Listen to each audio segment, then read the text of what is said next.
जय हिंद दोस्तों। अभी बिहार में राजनीति की बहुत सारे अटकले बातें चल रहा है। आप सबको पता होगा लोकसभा चुनाव में बीजेपी बिहार में उतना अच्छा परफॉर्मेंस नहीं कर पाया जितना कि पहले उन्होंने सीट जीती थी। अब इसमें बीजेपी के अंदर बहुत सारे बातें चल रहा है कि कहाँ पे हमारी पार्टी कमज़ोर हुई है, कहाँ पे पार्टी कार्यकर्ता कमज़ोर हुआ है। बीजेपी की शीर्ष नेताओं को मंथन करना चाहिए। बिहार में अभी सम्राट चौधरी मंथन में लगे हुए हैं, बार बार मीटिंग कर रहे हैं पदाधिकारी के साथ। उसका फोटो वायरल होता है, फोटो में सोशल मीडिया पर आता है। वो ये बोल रहा है कि हम समीक्षा कर रहे हैं कि कहाँ पे हमारी पार्टी कमज़ोर हुई है और उस पर हम काम करेंगे। मैं बीजेपी की शीर्ष नेताओं से एक बात कहना चाहता हूँ कि जिस तरह से आपने बिहार में जो आपने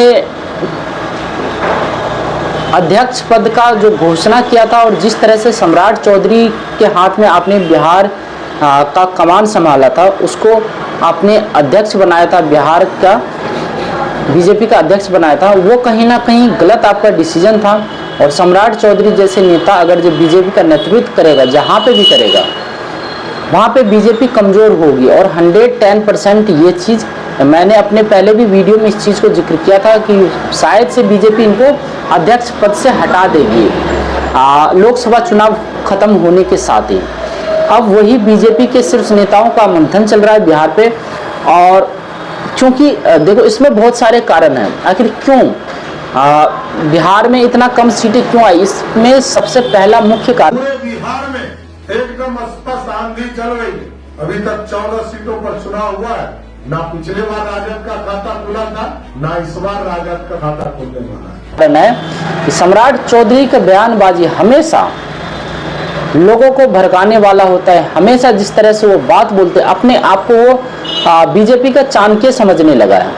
आदरणीय मोदी जी ने इस देश में गारंटी के तौर पर कहा है, इस देश में जहां भी भ्रष्टाचार होगा उस भ्रष्टाचारी को जेल जाना पड़ेगा।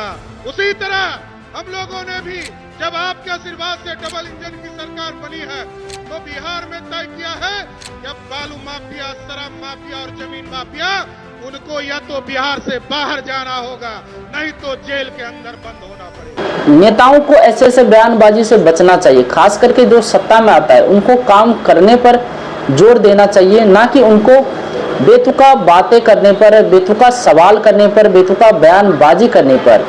अनर्गल बातें करने से कहीं ना कहीं बीजेपी कमजोर होती है उस क्षेत्र में।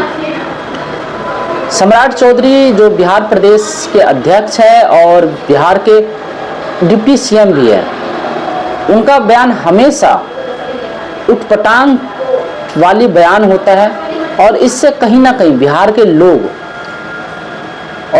के लोग उनके राजनीति को समझता है। ये अपने आप को अमित शाह जी से कम नहीं समझते।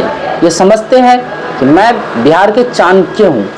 नीतीश कुमार को कोई वैल्यू नहीं देते। ये अभी भी नीतीश कुमार जी के लिए बहुत प्रेम है बिहार के लोगों में।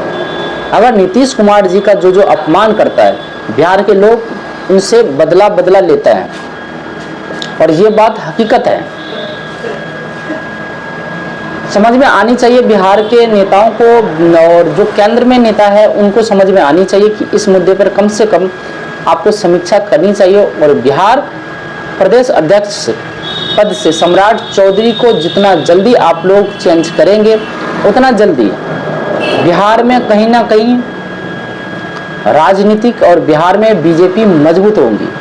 अगर सम्राट चौधरी जैसा नेता बिहार का नेतृत्व करेगा तो कहीं ना कहीं ये बिहार के लिए शर्म की बात तो नहीं होगा। और आप लोग क्या सोचते हैं सम्राट चौधरी के बारे में, अपना राय कमेंट बॉक्स में दीजिए। और उनके बयानबाजी को लेकर जिस तरह से वो बयानबाजी करते हैं लोगों के बीच, जिस तरह से वो बयान देते हैं, उसके बारे में आप लोग क्या सोचते हैं, अपना राय कमेंट बॉक्स में ज़रूर दीजिएगा। और